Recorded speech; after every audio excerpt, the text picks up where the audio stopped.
It is a hormone. Right. Okay, so any kind of hormone is going to stimulate you, whether it's steroids or, you know, Viagra or any of it. It's going to pump your system. That doesn't mean it's natural or healthy. It gives you more energy. Every So- hormone? Pardon? Every hormone? Well, Viagra's not. Supplemental. It stimulates hormone reaction. Every hormone will pump you up and give you energy. Every supplemental hormone will pump you up and give you So energy. that's what they don't sell any that don't pump you. Okay, Because and nobody would buy them if they didn't pump you. natural hormones, are they all energy producers or are some of them? No, you have hormones that will cause sedation, all types of hormones, but those that are marketed, unless you have hyperactive individuals, they do have a variety of drugs and hormonal drugs, which help people, you know, lower adrenaline levels. One of the reasons I was taking it was because of my thyroid. I realized that I was doing this iodine test where you put the iodine around the stomach, and basically it should stay there 24 hours to indicate that your thyroid is doing okay or you don't need any iodine. But my body just sucks it up within 6 hours, sometimes 10. Put it on at night, and by the time I get up, it's gone. And I understand, I mean, if the thyroid and the adrenals are working together. And so I'm trying to kind of maybe balance this out a little bit, or to kind of help that Well, out. that's the problem with chemists. They don't look at biochemistry as different from chemistry. They see it only as chemistry. The problem with iodine, when it is free radical and it is not in a bioenzymatically bound ionic situation, it is caustic. It is also radioactive. So iodine is a dangerous supplement. When I find it in What the about irises calcium? of people who've taken iodine supplements or had used contrast when they've had x-rays or scans done, it is caused internal ulcerations that often cause cancer, a lot of other problems, and chronic fatigue. So the iodine that you put on your stomach and absorb, you don't know where it's going to go and what it's going to damage. It is not a natural iodine. Okay. If you want a natural iodine, eat oysters or clams. You'll get it concentrated and you won't have any problem. Raw oysters are Raw really oysters good. and clams. Yeah. How about kelp? Kelp is indigestible. It's a cellulose again. In fact, it's more complex. Seed vegetation, sea cellulose, is more complex than the earth cellulose. Much more difficult to break down. So is nori part of the sea vegetables too then? Pardon? Nori and All of it, yeah. Not, Once it's dried, even if you eat it right out of the ocean, even if it's, you know, algae, it is still indigestible in the human digestive tract. You get very little value from it.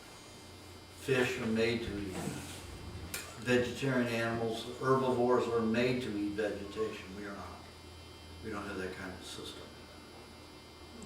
There are apes and there are tribes which can do better than we do as a civilized society digesting vegetables. And they can digest more than we can, but it still may be only 40% instead of the 20 to 30 that we do. So it's still not beneficial in the long run for them to eat very much of it. And that's why they don't. The Samburu, Fulani, Maasai tribe, they hardly ever eat any vegetation. They just live on milk, blood, and meat. Fulani mainly live 90% on milk, raw milk. Who's Fulani? Fulani, F-U-L-A-N-I, Fulani tribe. In What about Africa. salads? Does that have any, That's what I'm saying. Well, if you're a cooked fooder, yes. If you eat cooked food, you have putrefactive matter. You do have a loss of enzymes and vitamins. So if you eat a salad with a cooked meal, it'll provide some enzymes and vitamins, and also provide fiber to help push the stuff that's not moving through because it's cooked. But on a raw diet, it will over-alkalize the intestines, and you won't digest your meat and dairy and other animal products properly, eggs. And it'll interfere proper digestion. Also, if it gets very alkalinized in the colon, your E. coli is completely incapacitated, even if it's slightly alkaline there. And E. coli is responsible for synthesizing your B vitamins and amino acids that back up your lymph system, which is basically your immune system. So on a raw diet that's, 80% raw, salads are not something to have very often.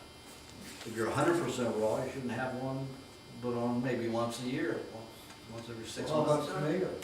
Tomatoes are not a fruit, not a vegetation, they're a fruit. They're a bland fruit. The only cellulose part of it that's complex cellulose is the skin. How about avocados? Avocados are a fruit. Anything that's a produce of a plant is a fruit. If it's a leaf, stalk, or root, it's the vegetable. Okay. That's what's so complex. So with tomatoes, would it be best to skin them if you want to avoid? No, there's so little skin. Okay. Chew the skin, it's very tough. Yeah, it'll just pass through you. Can I touch on something? And it's acid, so you don't have to worry I about was it. gonna say, as far as, what I just kind of mentioned to you, there's a reason why, the drop that I had and the chronic fatigue that I've had, Well, you have to understand, any kind of hormone supplement is going to give you a boost. That doesn't mean it's healthy. okay. And often it is not healthy. But people don't like, they don't want, it's an alternative to having coffee and other chocolate, other nerve stimulants.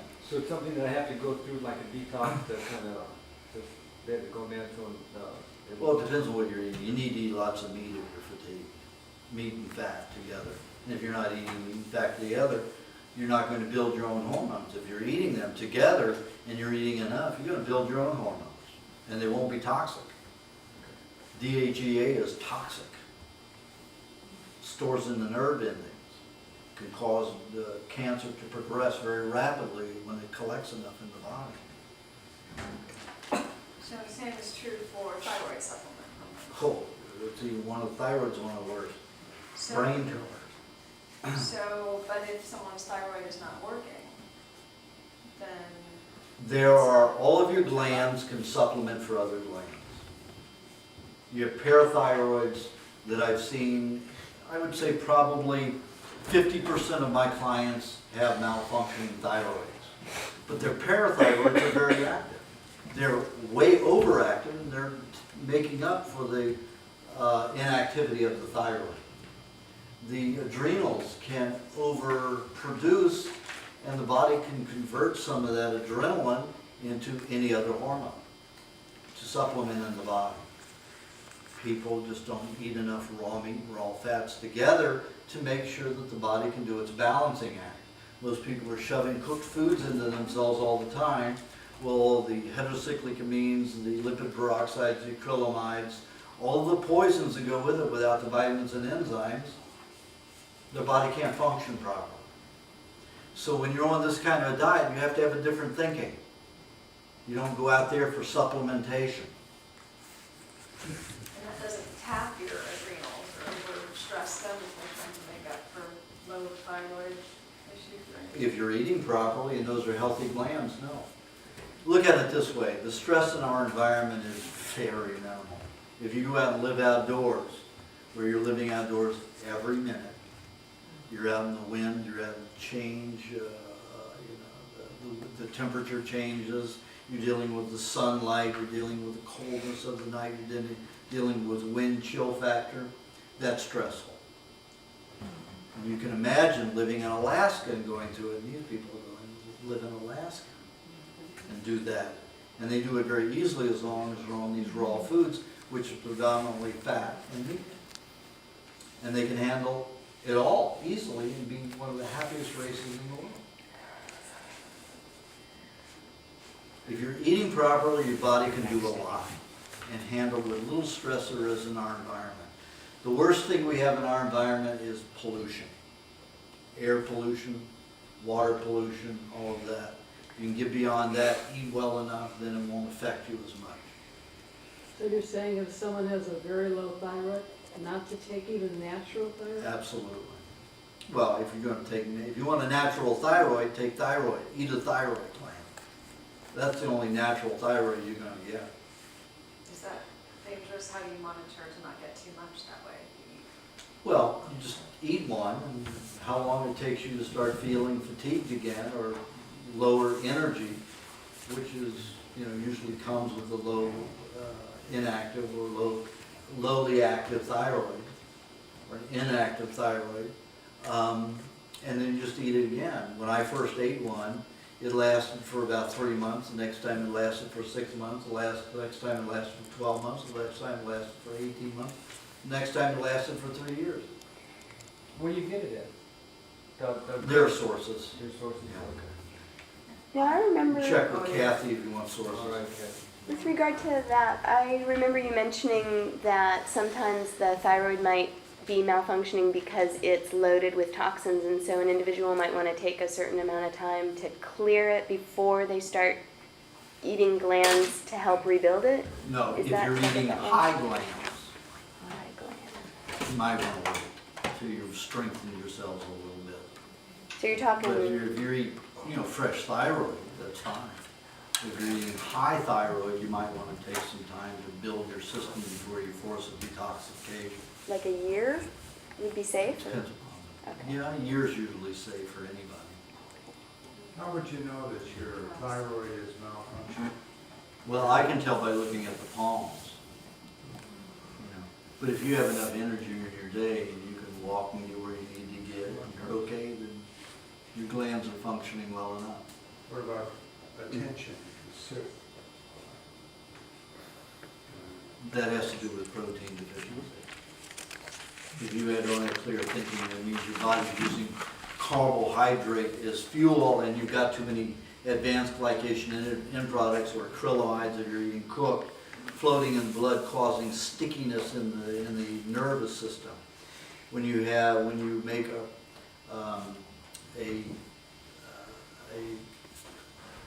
when you use pyruvate with the use of glucagon as your nerve fuel instead of carbohydrate, you only have a 7 to 8% byproduct of advanced glycation end products. That isn't sticky.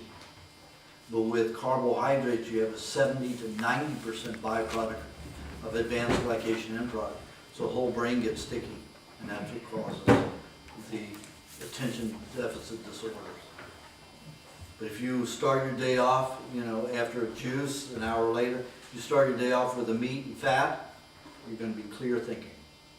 And So save your fruit for the afternoon. If you wait till lunchtime or noon to eat the meat, it's too late. Too late. That may be what I. Too late. Should be within an hour and a half of getting out of bed. No wonder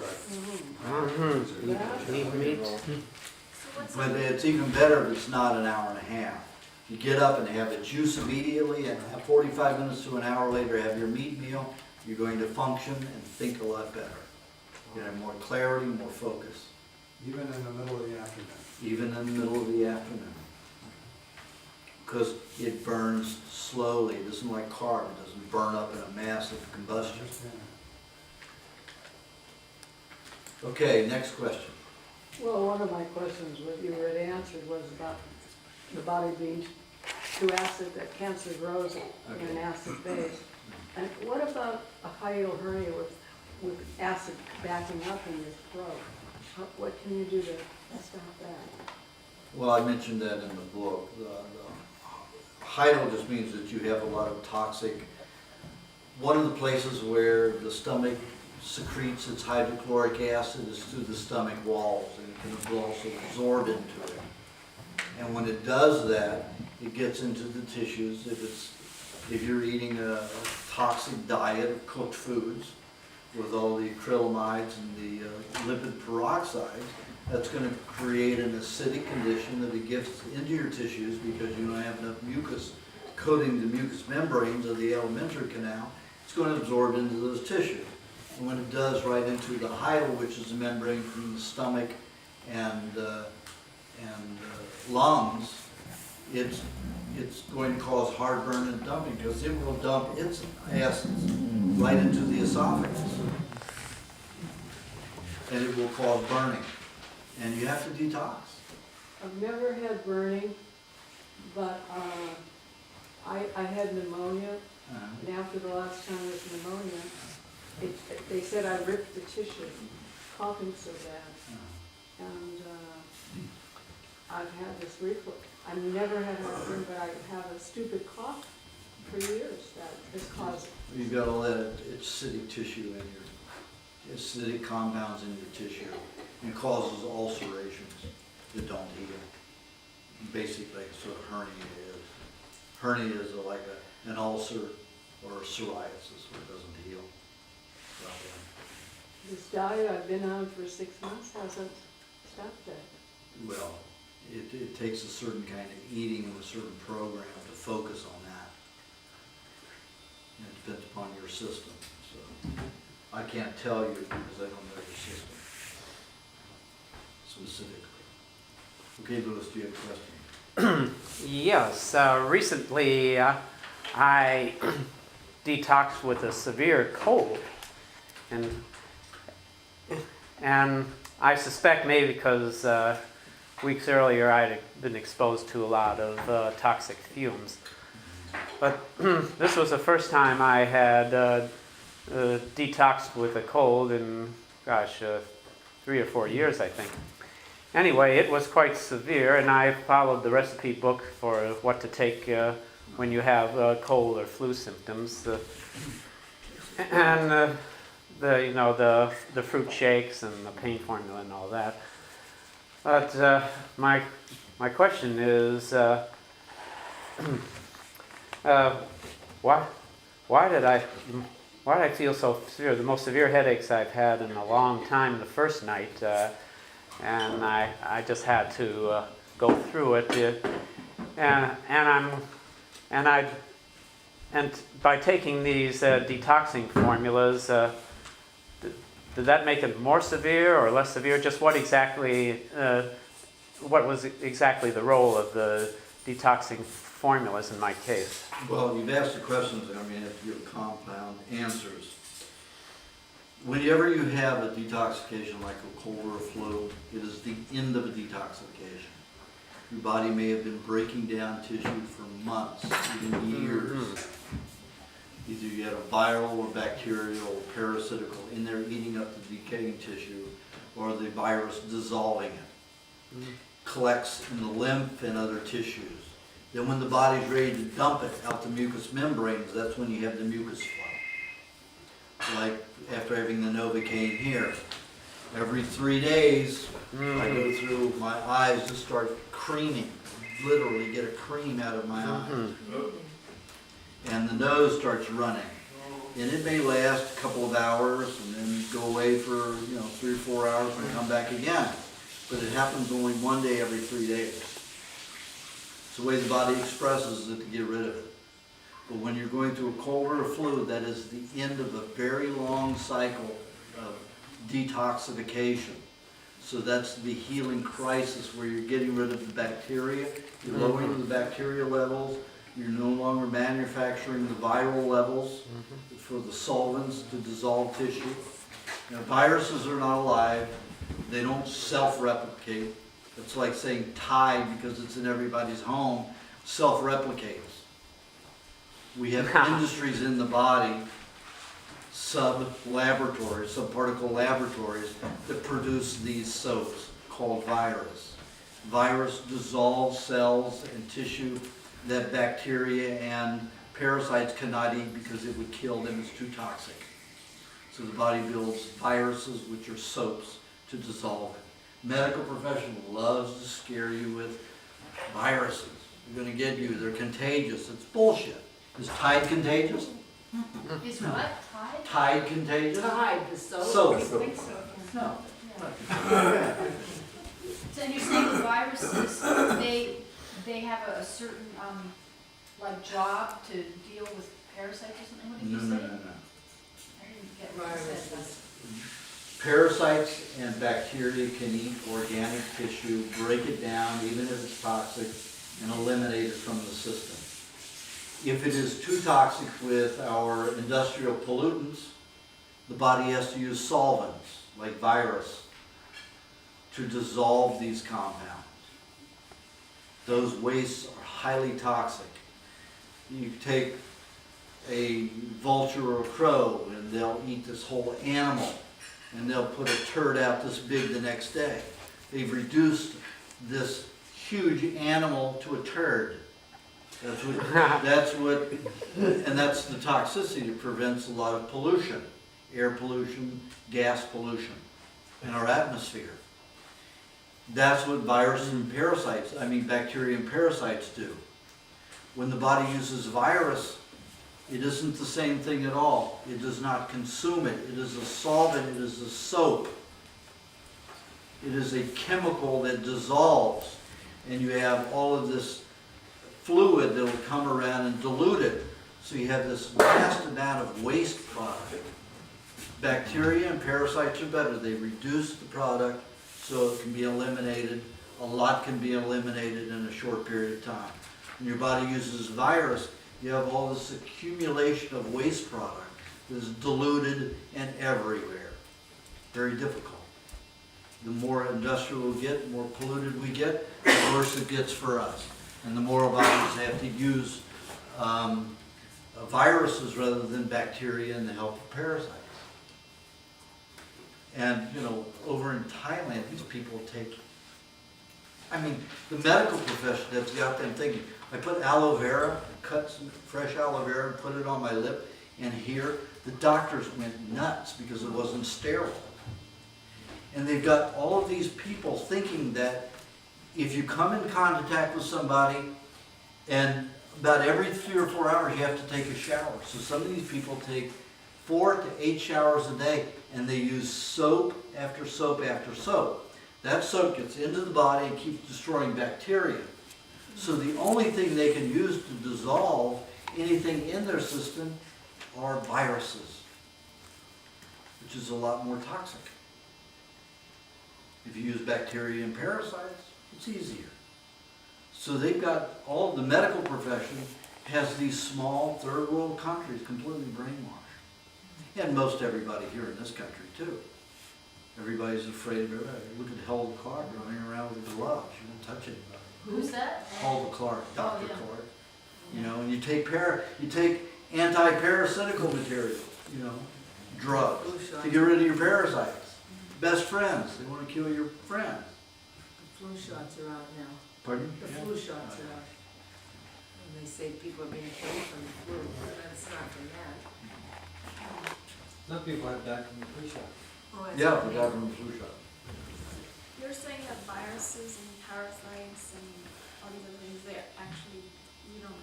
They're contact beneficial. them- We don't contact them through the air or objects that we touch, but we just have them in us, is that? Well, if you're swapping slobber, if you're kissing somebody, rubbing tugs around, you can exchange bacteria. But otherwise, disease, if somebody is sick, and my son was just sick, and he had the flu, and I didn't kiss him on the lips, but I kissed him, even though he was sick, but I didn't touch it. Well, you can't catch it. Like I said, you didn't read my book? Sort of. Well, I said in there, contagious is over, it's like bears come out of hibernation. You have bacteria and parasites that come out of hibernation in your body when the atmosphere and time is right. So they're in your body. Correct. So that's why it seems slightly pandemic. People get it all at the same time, the same kind of bacteria. Well, that's because they're coming out of hibernation. And you have a 7-year cycle. You've got about somewhere around 60 varieties of bacteria that feed on different parts of your body. And only certain ones can come out at certain times in this 7-year cycle. And people get the same ones. Well, they get the same ones because that's when they come out of hibernation. Not because they're contagious, but the medical profession gets you to run to them and take their medications and everything. The pharmaceutical houses and medication. Because you're in fear. Because you don't understand. It's got nothing to do with contagious. Yeah. If disease were really contagious, everybody would be sick. You said parasites are good? Uh-huh. What about something like amoeba that can kill you? It's a dangerous parasite, amoebic dysentery. If amoebic dysentery were dangerous, everybody in the third world country would be dead. Why is it that just Americans go down and, British go down and Canadians go down to these places and introduce the amoeba into the system, they have so much trouble. And it isn't the diarrhea and vomiting that's the problem. When they go for the medication, that's what causes the death, causes anaphylactic shock. So it's the treatment for the dysentery. But those amoebas go in there and help you get rid of damaged tissue. Regarding my question, if I eliminated a lot of mucus this time and went It's to through. produce mucus. Those foods that I suggest, eggs and milk, help produce a lot of mucus so you can carry those poisons out with the mucus. It worked then. I certainly had a lot of mucus. Good. That's what we're after. Otherwise, they stay in the tissues. Mm-hmm. So the foods. If I felt a lot of severity, it's the foods that I'm building up to go through this cycle of elimination. Right. Otherwise, they're destroying your lymph system or connective tissue. All right. Not good. Teresa, you? Speaking about mucus, Yeah. kind of maybe gross to other people, and the mucus will be so chunky, like, and green and so solid. Is that? Been eating too much of that chunky peanut butter. I mean, it's like this, Chunky. it's not mucusy like what I'm used to, it's like this object almost. I know. What, is that a sign of good, healthy cleansing going on? That's usually some very hardened tissue that the body is eliminating, that's heavily mineral bound, concentrated, so it dehydrates quickly. Would that apply to the harder yellow and green mucus at the end of a cycle of a cold? That's when I always notice it coming out of my lungs. Yeah, it's So- more mineral bound. So something like about cement. hard mineral bound. It's linked to some harder what? Hard. Substances. Whenever you have harder substances, you have more concentration of minerals. Mm-hmm. So the bones have the most concentrated in minerals in the body are the bones. Uh-huh. The harder the tissue, the more mineral concentration. Mm-hmm. Same with mucus. Got. On the diet, usually colds people will get every 3-4 years, generally.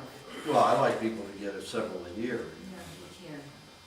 That's why if you do the weight gain and weight loss, you're basically forcing it. But it hasn't come though for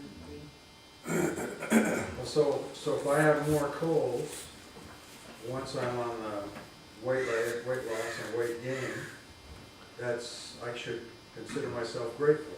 Huh? Absolutely. Mm-hmm. Even 6-7 weeks of mucus flowing. Oh, wonderful. How many years did you eat crap food? Toxic food? At least 4 years. Okay. 40? Why is it weird? How much mucus do you think is going to have to produce to get rid of all that? Ask Einstein. Okay, next. You answered the question.